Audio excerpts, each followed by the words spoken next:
Close your eyes. Not because it's safe, we both know better, but because the dark behind your eyelids is yours. The dark outside is something else. Welcome back, or welcome for the first time. Either way, something brought you here at this particular hour, didn't it? Something that understands you'd rather fill the quiet with my voice than sit alone with whatever starts moving at the edges of your thoughts after midnight. I don't blame you. Tonight, I have stories pulled from places most people never go. Wild places, deep places, the kind of places that look beautiful on a map and feel entirely different when you're standing inside them, alone, and something changes. These are accounts from people who were there, who saw what they saw, who are still trying to explain it to themselves years later. So pull the blanket up, let your breathing slow, and listen very carefully. I'll be right here. Story 1. The tour that doesn't come back. There are jobs that look ordinary from the outside. You hear the title and you picture something safe, something with schedules and break rooms and end times. A man named Cole took one of those jobs after a long collapse. Heartbreak had unraveled him thoroughly. The drinking, the disappearing, the slow erosion of anyone who cared. He needed something to pull him back, something with purpose, something outdoors. He found a listing, a nature tour company, guided walks through a cave system called Ashcroft Hollow, small groups, knowledgeable guides, all equipment provided. The advertisement mentioned that guests should keep their voices low during certain portions of the tour. For the wildlife, it said. Cole later realized the wildlife had nothing to do with it. His new supervisor was a man of few words and even fewer direct looks. On Cole's first morning, the man slid an envelope across the desk without ceremony. Inside, a laminated route map and a typed list of names. 12 guests for the morning group. Then the man reached under the desk and set down a small cloth bag, old and worn soft as skin, tied with a cord. For the river, the man said flatly. Don't lose them. Cole loosened the cord and looked inside. Coins, heavy, dull, ancient-looking things, with faces pressed into them that he didn't recognize, and letters from an alphabet he had never seen. He assumed it was some kind of ritual for the tourists, a good luck tradition, something quaint. He picked up the bag. It was heavier than it should have been. The morning went smoothly enough. Cole led his group through the cave's opening chambers, with the practiced warmth of someone who had been doing this for years, though he hadn't. Echo formations on the ceiling, where sound folded back on itself in impossible ways. A rock face streaked with millennia of mineral color. A place where the underground river narrowed to a white rushing line before widening again into stillness. At the final chamber, an underground platform overlooking the river proper, there was a man waiting. Cole had not been told to expect someone quite like this. He was tall, dressed in a long dark coat that hung heavy and damp, as though he had just stepped out of the water rather than in from the trail. A wide brim hat shadowed his face. Behind him, tethered to a rusted iron ring in the stone wall, floated a boat, unlike anything in the official inventory. long and low and impossibly dark, like the wood had been soaking in river water since before the cave was discovered. The oar across the seats was worn to a pale bone smoothness at the handle. The man raised one gloved hand, palm up. The bag, Cole remembered. He crossed the platform, placed it in the outstretched hand. The man's fingers closed around it without a word. Then the group walked forward, all 12 of them, without hesitation, without questions, without the shuffling reluctance that tourists typically showed before doing anything unfamiliar. They stepped onto the boat in quiet pairs. The vessel barely moved in the water as each person boarded, as though it had expected exactly this weight. It pushed off. The water took it without a ripple. Cole watched until the darkness swallowed the boat entirely. Then he turned and walked back the way he had come, toward the daylight, toward the parking lot, toward the end of his shift. He checked his list as he walked. One name had been crossed out in thick black ink. He hadn't done that. He looked up, counted the people he'd seen board the boat. 11. He was sure he'd started the morning with 12. By the time he reached the bend in the cave where the platform was no longer visible, 2 more names had been crossed out. He was certain he hadn't touched the paper. By the time he reached the cave's mouth and sunlight touched his face, all 12 names were struck through. He stood in the fresh air for a long moment, staring at the list. From somewhere far behind him, deep in the earth, he heard the sound of an oar entering water. Slow, deliberate, getting closer. He walked to his car. He drove home. He didn't look in the rearview mirror. That night, he found the coins on his kitchen table. 16 of them, still wet, moisture spreading in a slow, dark ring across the wood. The familiar faces he didn't recognize staring up at him in the dim light. His quarter share. He understood then that the man in the supervisor's office had only ever been the intermediary, that the entity Cole truly worked for moved differently, existed differently, knew somehow where he lived, and had already been there. Cole quit the next morning, but he tells this story sometimes, late at night, to people who seem like they might believe him. He never tells it near water.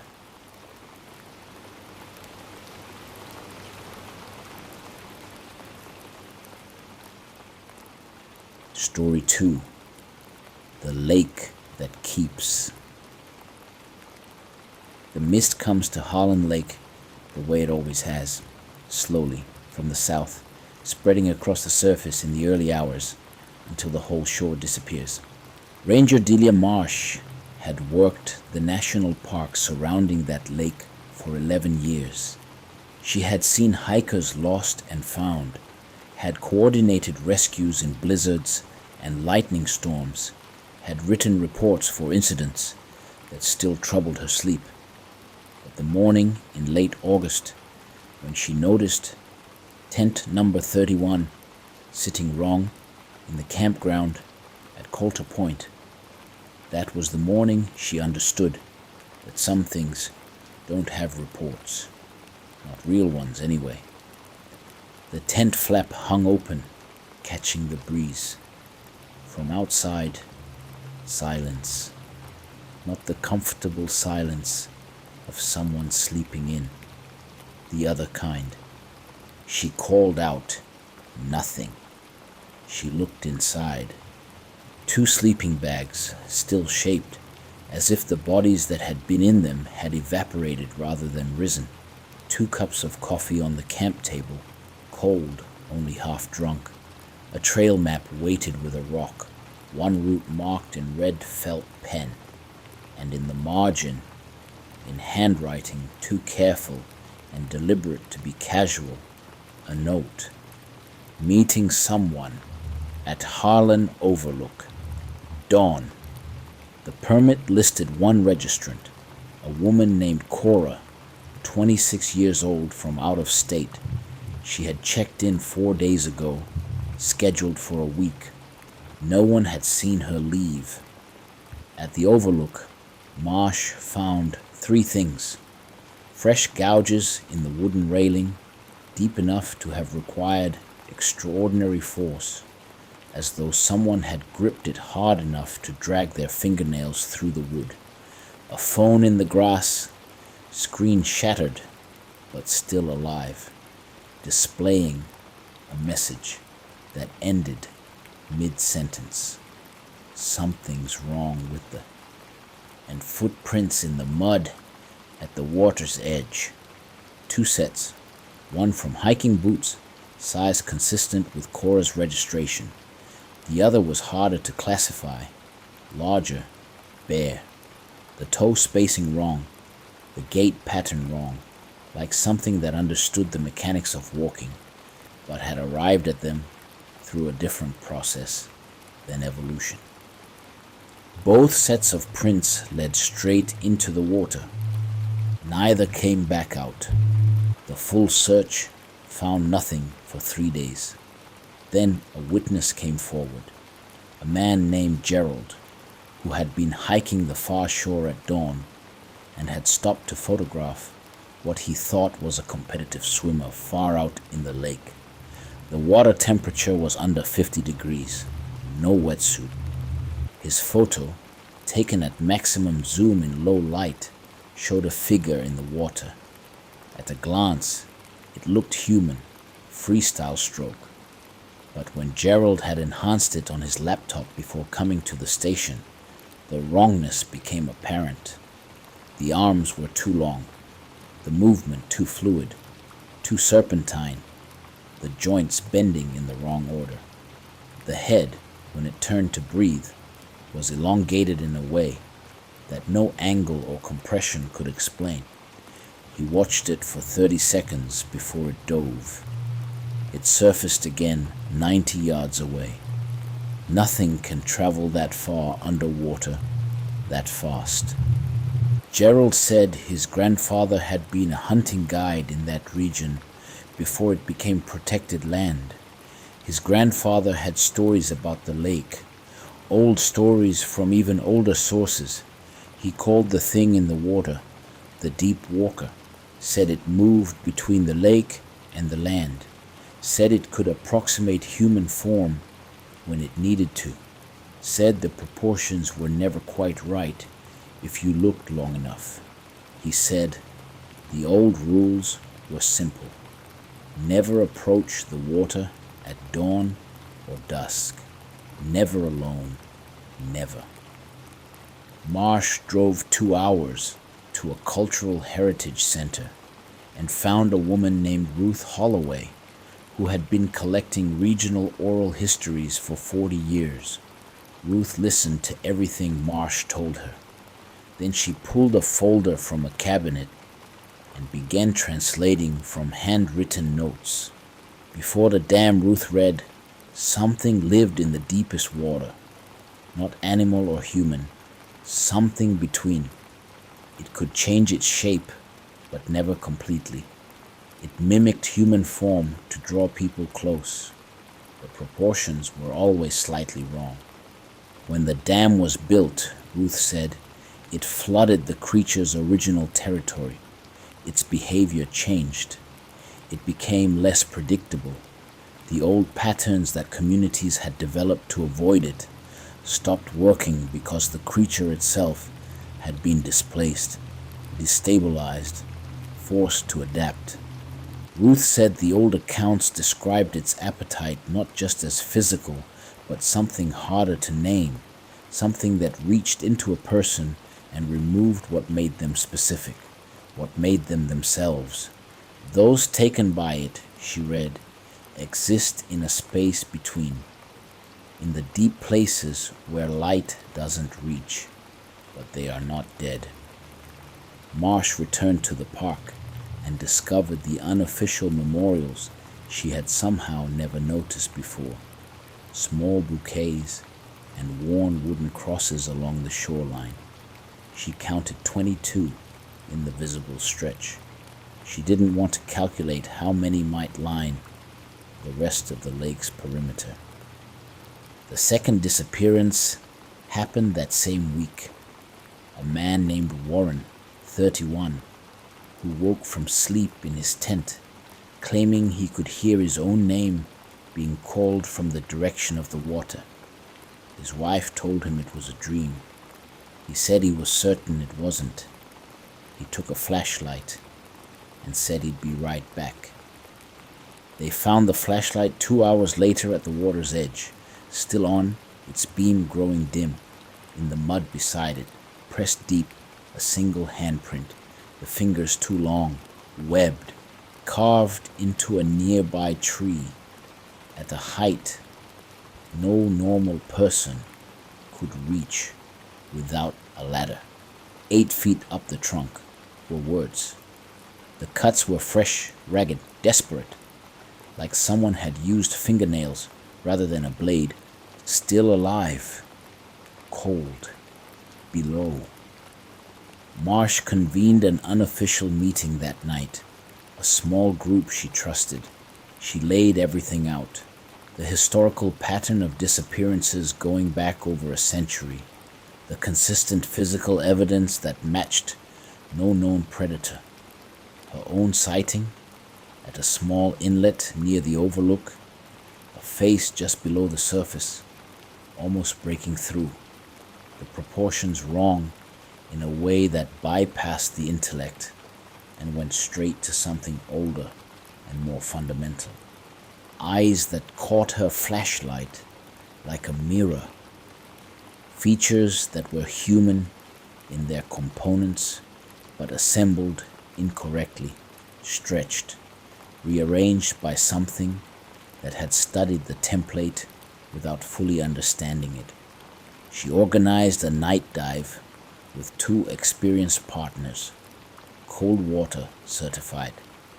They descended to 55 feet along the submerged cliff face near the disappearance site, sweeping their lights along the rock.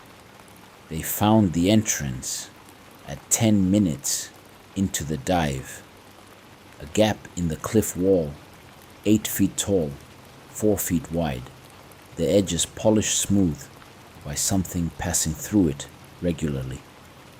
The cave beyond angled upward at 30 degrees. Inside the walls, running the full length of the passage, were parallel grooves, 5-fingered, claw marks made by something that moved through on 2 legs. At 150 feet from the entrance, the passage widened into a chamber above the waterline. Breathable air, stale but possible. A space the size of a small gymnasium, the ceiling lost in darkness above, and on a ledge at the far end, arranged in careful rows, the bodies, more than a dozen, dressed in clothing from different decades, modern synthetic fabrics, beside heavy wool, beside something older still, all of them pale, all of them still, all of them warm, no pulse, no breath, but warm. Marsh checked one after another, all the same, suspended somehow between alive and not, held in a state that had no medical name. Then she found Cora, dark hair spread around her on the stone. Beside her, Warren, both warm, both suspended, both gone somewhere words couldn't reach. The singing started from deeper in the cave, not music exactly, Notes that followed no pattern a human ear was built to receive, rising and falling in ways that generated an acute physical discomfort, like pressure behind the eyes. It came from a passage they hadn't seen, running further into the mountain. And then the creature emerged. It stood upright, but the upright was wrong.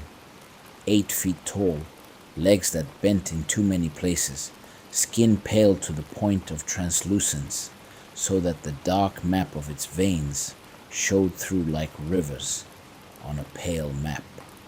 The face was the worst thing, human in its components, eyes, nose, mouth, but the proportions rearranged by something that had observed rather than experienced. Too wide, too long, the mouth opening beyond what bone structure should allow. The fingers were webbed. The nails were human. It spoke, and the fact that it spoke was more terrifying than anything else. Why do you disturb the sleeping? Its voice was what water would sound like if water tried to form words. These people were taken against their will, Marsh said, fighting every instinct that told her to flee. They came to me, it interrupted. Some heard me call. Some simply came too close. I keep them. I preserve them. In your world, they would age and suffer and rot. Here they dream forever. Some have been dreaming for 50 years. Marsh looked again at the bodies in their different clothing from different eras. Let them go, she said. It made a sound that might have been laughter. You would not survive the change. You are too rigid.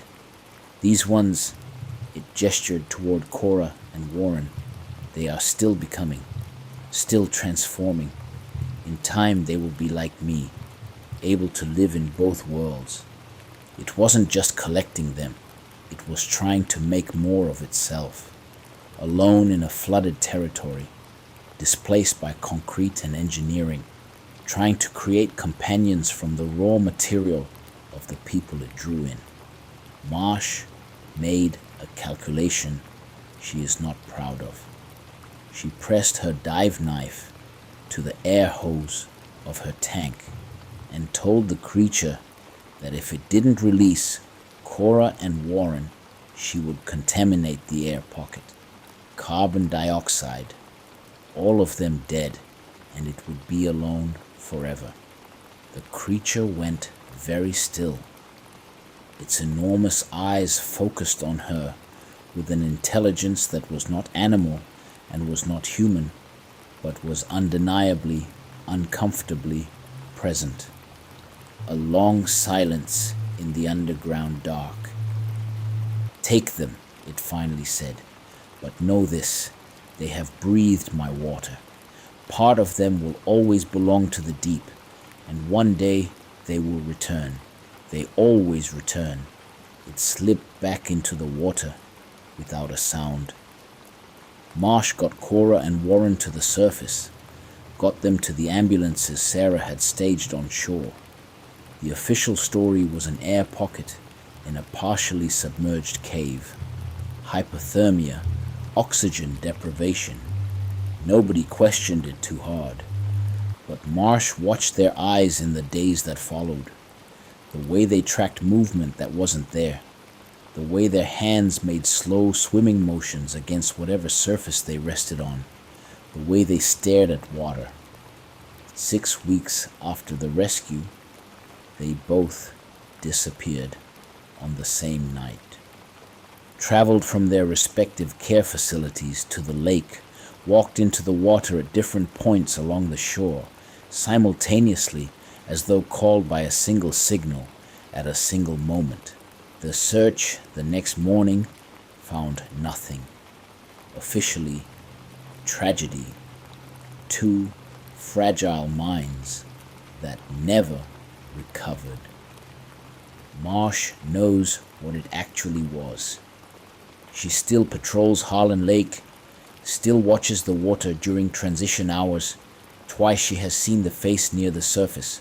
Once it looked at her for a long time before sliding back down. She thinks it's waiting. She has found documentation of similar patterns at other man-made lakes. The same clustering of disappearances. The same unexplained returns followed by permanent vanishing. Every lake on the list was formed by flooding a natural valley, damming a river, displacing what was there before. She no longer sleeps well near water. She has started swimming in the lake every morning before dawn. She tells herself it's to stay informed, to stay close to the situation, to understand what she's dealing with. Last week, she found faint webbing between two of her fingers. She hasn't told anyone.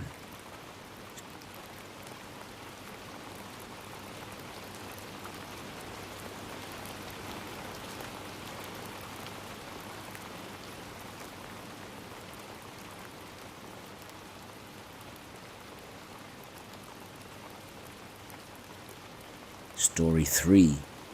What the Fog Remembers. Ranger Devon Ashby had worked Grand Ridgeline National Park for 8 years. He had seen every kind of weather the mountain range could produce. He thought he knew what fog was. He was wrong. It began with a radio call at 7:42 on a Tuesday evening in late September. Devon was finishing paperwork at the station, thinking about dinner, when dispatch broke through. Devon, situation developing. A guided hiking group, 8 clients and 1 guide haven't checked in. They were due back from the Cascade Ridge Trail 2 hours ago. The guide was a woman named Beth Dalton, 3 years with the company, deeply familiar with the terrain. The clients were a mix of couples and solo travelers, all experienced enough for the trail level they'd booked. Devon looked out the window. The fog had arrived in the last hour. Not ordinary fog, the kind that doesn't allow distance. White pressed against the glass like something applying gentle, persistent pressure from outside. His partner Martinez was already at the trailhead when Devon arrived, his truck's hazard lights pulsing like a heartbeat in the white dark. Neither of them had seen fog like this. It came off the mountain with intention, Martinez said, like an avalanche of nothing. They entered the trail with headlamps that penetrated approximately 8 feet before being absorbed completely. The abandoned items began almost immediately. A water bottle in the middle of the trail, cap off, still half full. Someone's name on the side in marker, R. Callan. Nobody leaves water behind this far from the trailhead. Then a day pack against a tree, a trekking pole, angled from the mud, a baseball cap on a low branch. Breadcrumbs, but not leading anywhere, just continuing deeper into the white. They heard voices at the 2-mile mark, distant, muffled, coming from off-trail, up the slope to their left. Devon called out. The voices stopped. Then, after a pause long enough to feel deliberate, a single word emerged from the fog. Help! They left the trail and climbed. The slope was steep, and the fog thicker away from the path. Devon could not see Martinez, even when they were 10 feet apart. They marked their route with reflective tape, called out every 30 seconds. The old cabin materialized from the white, like a ship appearing through ocean mist. Dark wood, barely visible until they nearly touched it. A door hanging off one hinge, fresh boot prints leading inside. Devon pushed it open. The interior was scattered with modern gear, day packs, phones, water bottles, jackets, all from today's group, based on the tour company stickers with that day's date, but no people.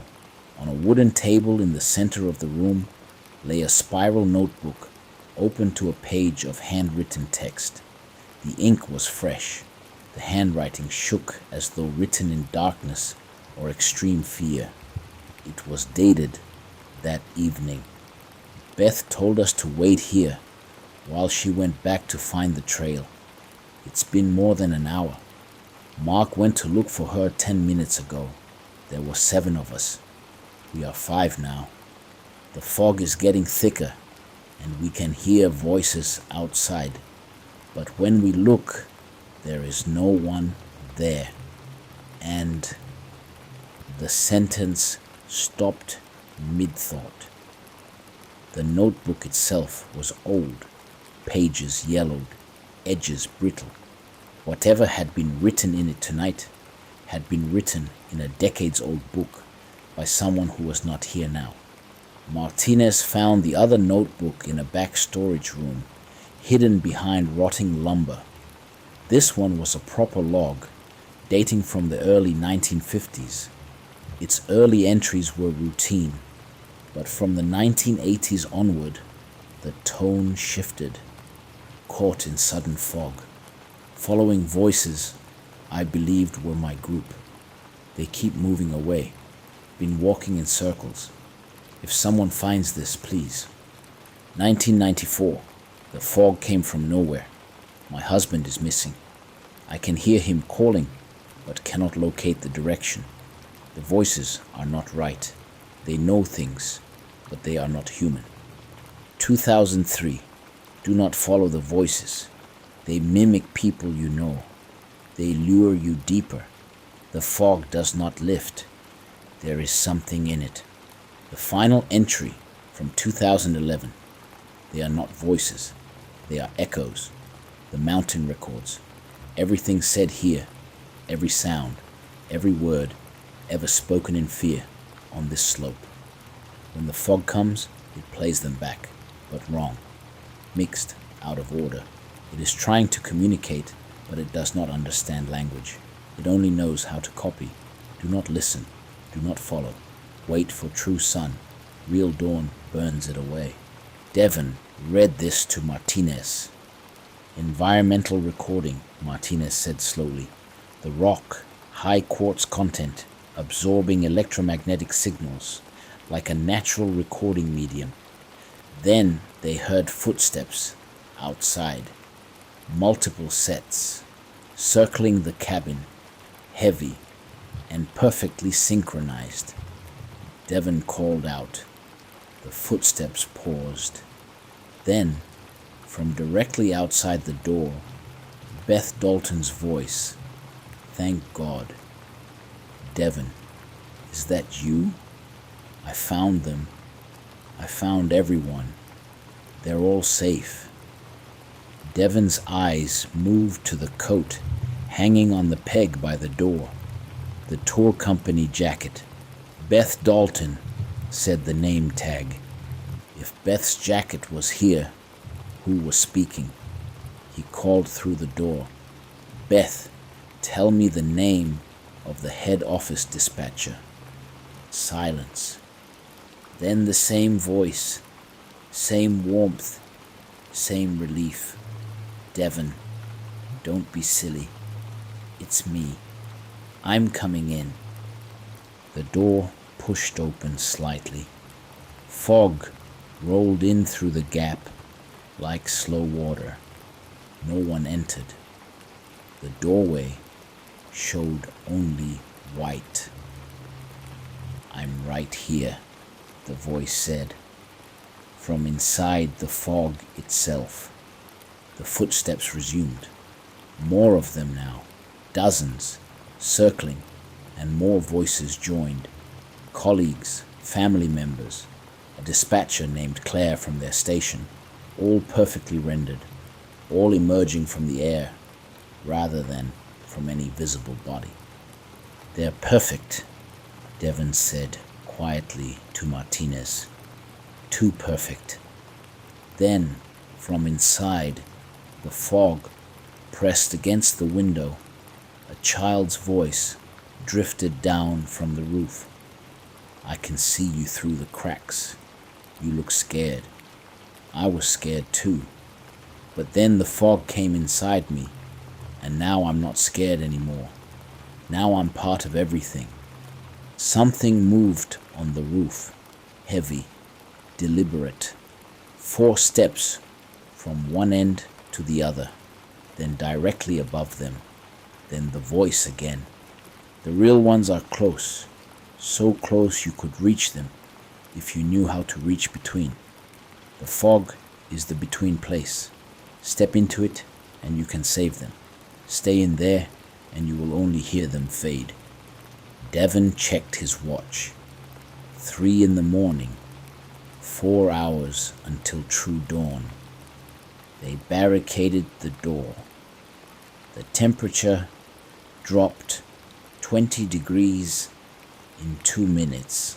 Frost formed on the inside of the windows, and in the frost, shapes moved, symbols, writing that shifted before either man could focus on it.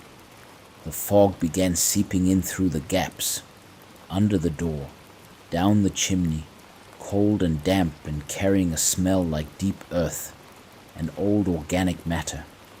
And with it came the whispers, hundreds of voices layered and overlapping, all the sounds and words and cries that had ever been absorbed by this rock over a century of lost hikers and found bodies and desperate nights on the slope. But among them, one voice that was different, genuinely current, genuinely terrified. From inside the sealed storage room, "Ranger, please. This is Rory Callan from the tour group. Something is wrong with this cabin. The walls keep changing. I'm here, but I can't reach you. Please." Devon pressed his hand to the storage room door. It was hot. They pushed through together, not through wood. The door opened onto solid granite, but Rory's voice came from directly the other side of it. "The dimensions are overlapping," Rory said. "We are in the same space but different phases. The fog doesn't just disorient, it displaces. All of us from the tour group are here in this cabin right now, but separated across different moments of time, different layers of reality. We are lost inside the mountain's memory, even though we are physically here." Devon asked how he knew this. "I don't know. The knowledge comes like the mountain is teaching me, like I am becoming part of what it already knows." Then a hand grabbed Devon's in the darkness, cold and too smooth to be Martinez. He pulled away. Martinez's voice came from his other side. What had grabbed him receded into the fog with something that might have been laughter. Then something changed. From somewhere outside, Rory's voice again. "The compass. Check the storage room for an old compass with a brass case. It has been soaking in this anomaly for 60 years. It has become part of it. If you reverse the polarity." Devon found it under the old lumber where Ruth's notebook had been, the needle spinning fast enough to generate a faint whine. Rory, through the barrier of impossible stone, explained it in terms that should have sounded like science fiction, but in the context of this night, sounded like the only rational thing either man had heard. The quartz in the mountain absorbed electromagnetic signals, including the patterns generated by conscious minds. The fog, under the right atmospheric conditions, acted as a playback medium. The density of absorbed material had reached a critical point where the different recorded moments were bleeding into each other. The group had been displaced not spatially, but temporally, scattered across different recorded moments of the cabin's history.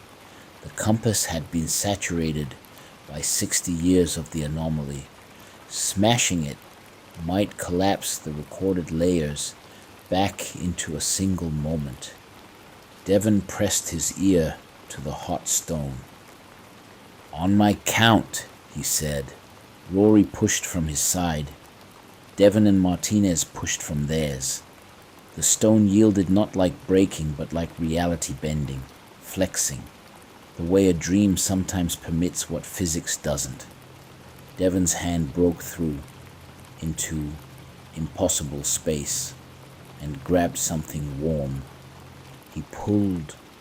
Rory tumbled through. Solid, real, gasping. Martinez raised the compass and brought it down on the floor with everything he had. The glass shattered. The needle shot free. Reality snapped. Everyone was in the cabin at once.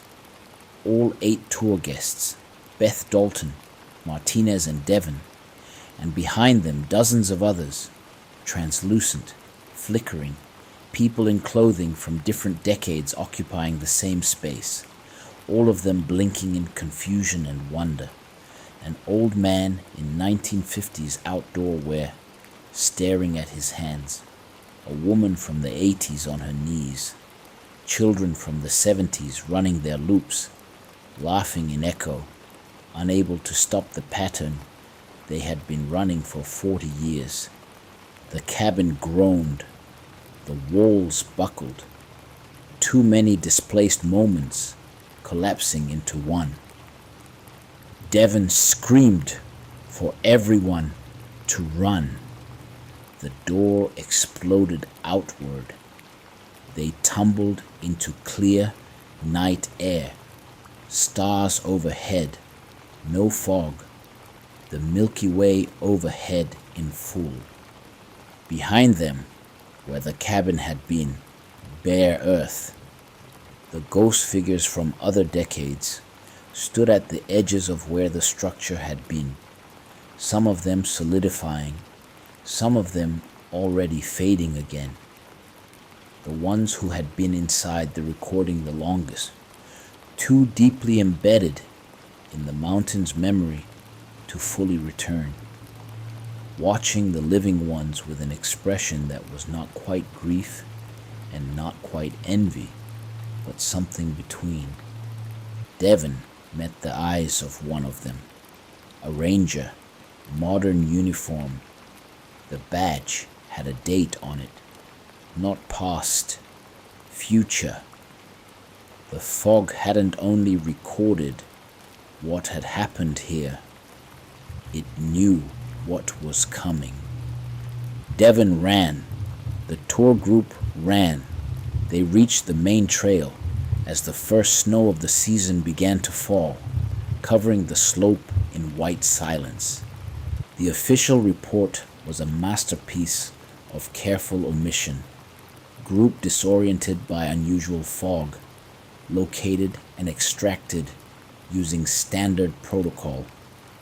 Rory Callan, it turned out, was a physics doctoral candidate who had come to the park to clear his head. He stayed for a week after the incident, filling notebooks with equations. He told Devon that what the mountain was doing was not supernatural. It was natural in the deepest sense. Recording, storing, replaying.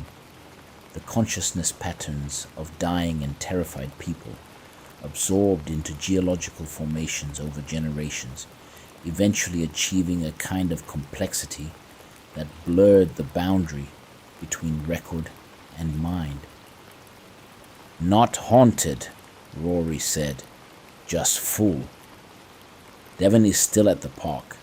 He still patrols the stretch of trail near where the cabin was, or still is, depending on conditions. He has pulled 17 people back from the fog over the past 8 years. 3 he lost.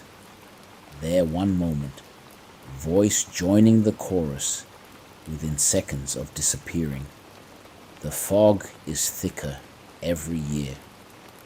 Last Tuesday, a family at the main campground reported hearing a warning from a ranger who matched the description of a man who went missing from the park in 1986. He told them the trails were closed, that there was a bear on the north slope, that they should stay inside. Then he simply wasn't there anymore. Devon has started writing everything down. He knows this account will be classified, dismissed, filed somewhere no one will read it. He writes it anyway, because someday, when the fog is thick enough and the moment comes, someone else will need to know. Don't follow the voices. Wait for dawn. And whatever you do, don't look for the cabin. If you find it, it already found you first. Story 4. The Disappearance Canyon. Her name was Nora Vance, 28, experienced climber, a permit for a solo traverse across the Cathedral Ridge, 2 days summit and return via a standard descent. She had done more technical routes in more remote terrain. This was supposed to be well within her ability. She should have been back on the 3rd day. She wasn't. Ranger Elise Harmon had been with the park for 9 years.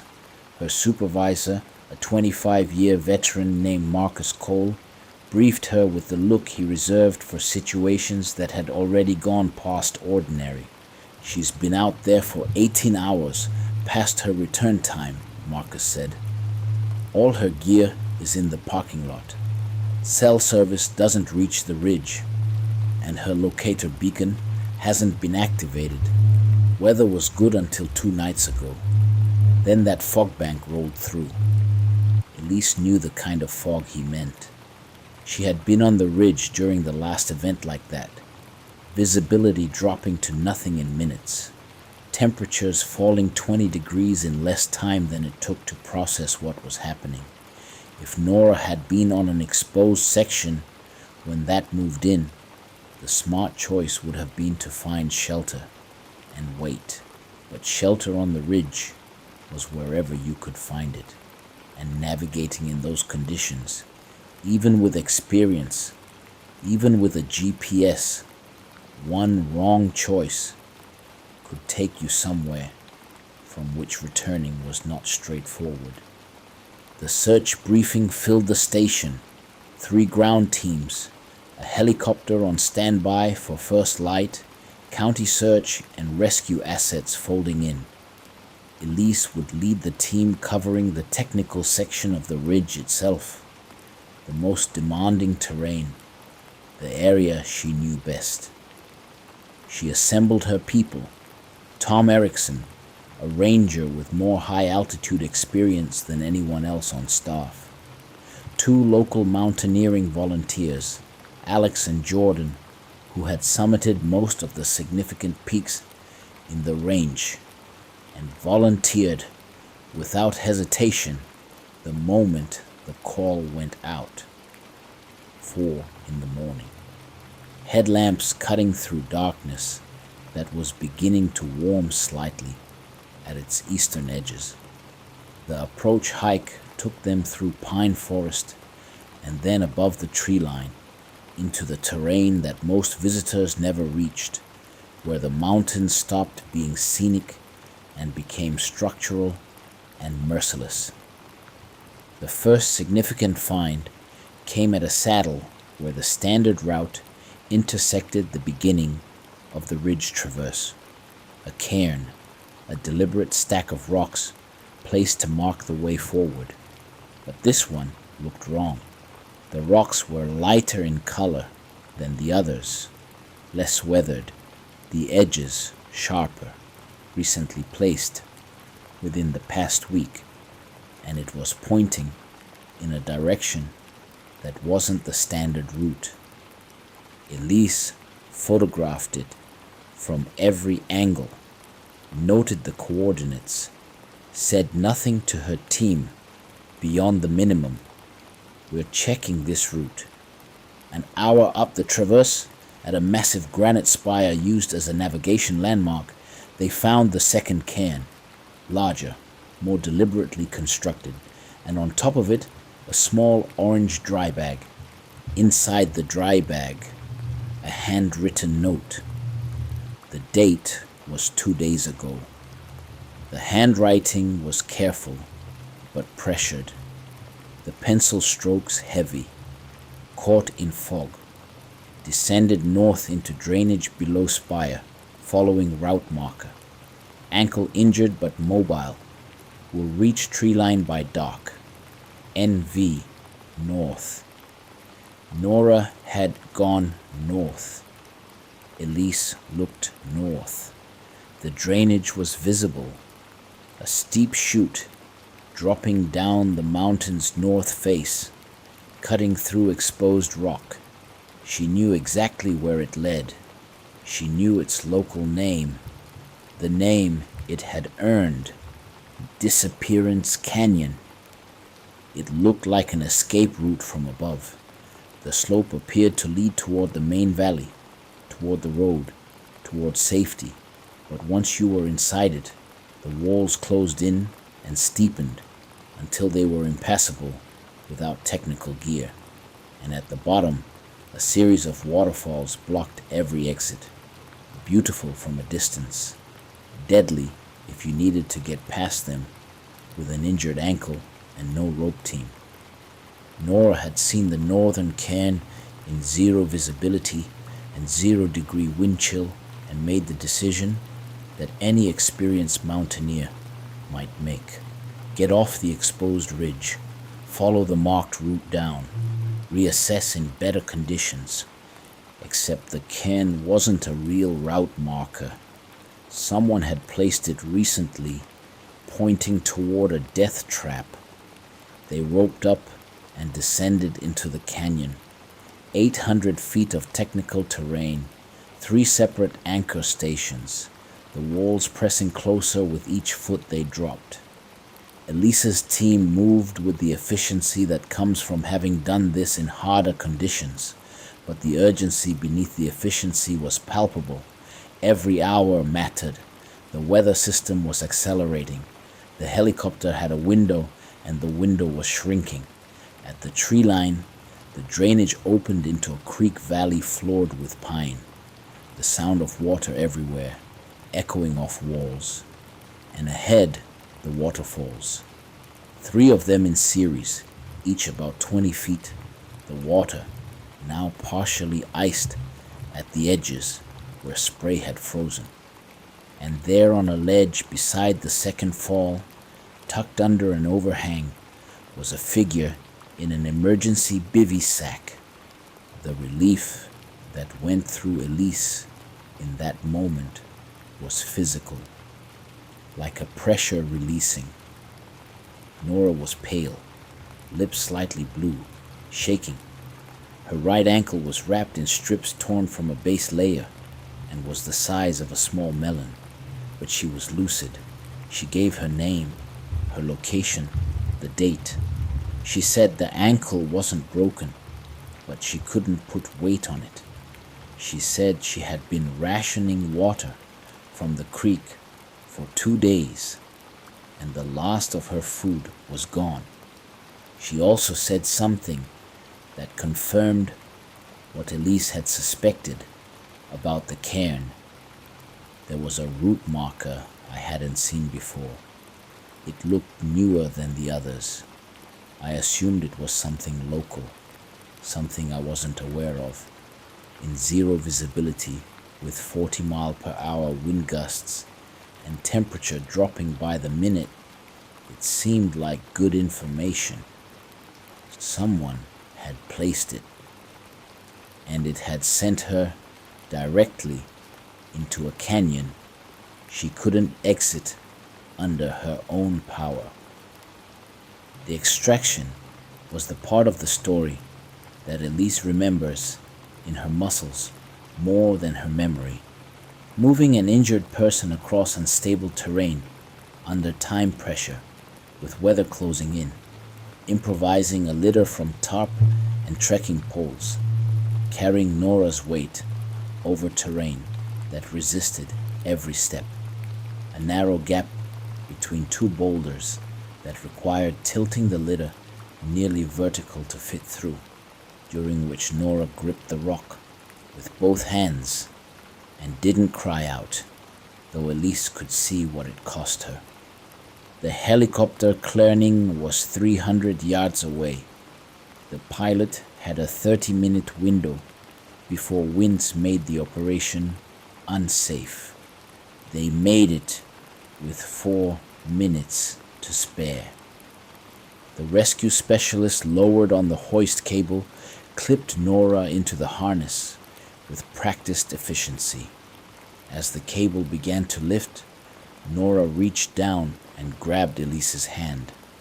"That cairn," she said. "Someone could die not knowing." "We'll find it," Elise told her. "We'll take it down." The helicopter rose through the gap in the trees and banked toward the valley and the hospital. Elise stood in the small clearing with her team as the sound of the rotors faded. Then the snow started.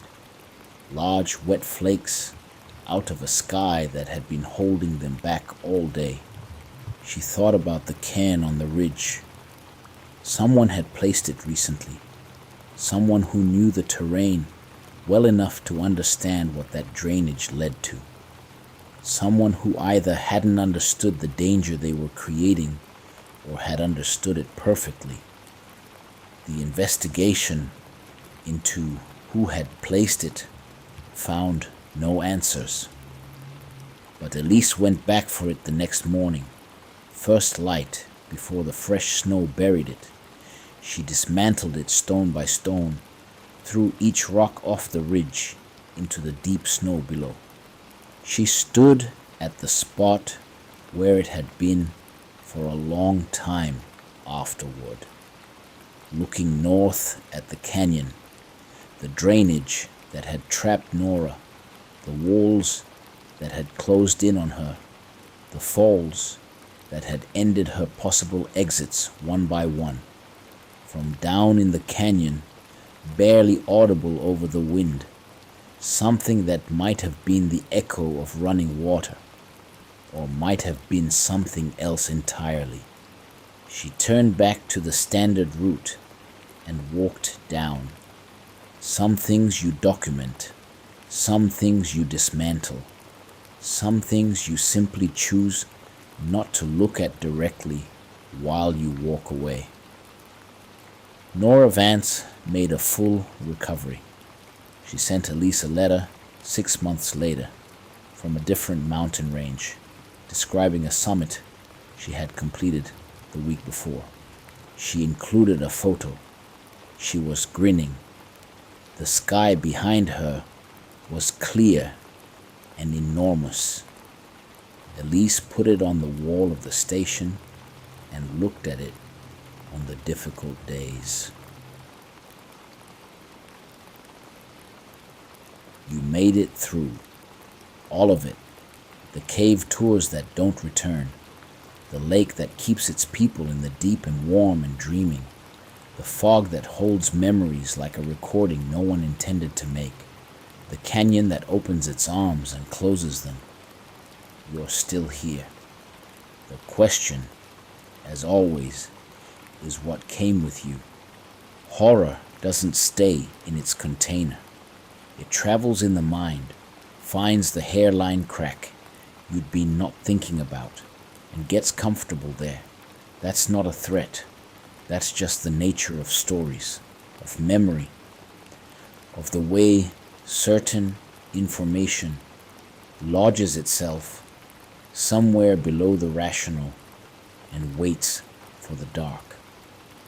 I'll tell you what I know though. The dark is not intelligent. It doesn't single people out. It's simply dark, and your tired, ancient, story-shaped mind performs the rest, usually. Sleep now. The rain is still going outside your window. Can you hear it? That's real. That's water falling from ordinary clouds onto ordinary ground in ordinary time. And it sounds exactly as it always has. And it will be there in the morning when the light comes back and the mountains return to being just mountains, and the lakes return to being just water. Close your eyes, not because it's safe, but because you need the rest. I'll be right here in the dark. Good night.